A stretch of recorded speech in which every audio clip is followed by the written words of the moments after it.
Vice President Sara Duterte has been formally summoned by the Department of Justice for a preliminary investigation over charges of grave threats. The summons comes in response to a complaint filed by the National Bureau of Investigation.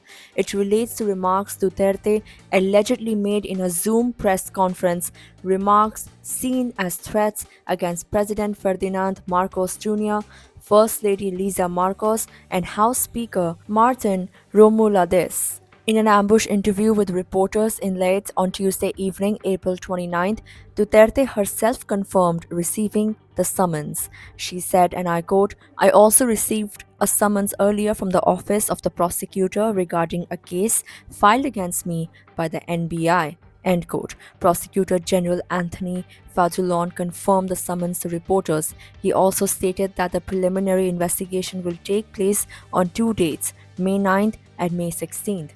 This stage of the legal process is crucial. Prosecutors will determine whether there is a prima facie evidence, meaning evidence sufficient to support a reasonable certainty of conviction. If that threshold is met, the case can then proceed to court. The case stems from a February complaint by the NBI.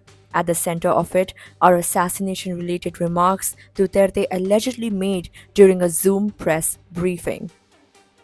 Those remarks were reportedly triggered by the detention of her chief of staff, Zuleika Lopez. Lopez was held in contempt by the House of Representatives during a committee probe into the alleged misuse of Duterte's office's confidential and intelligence funds.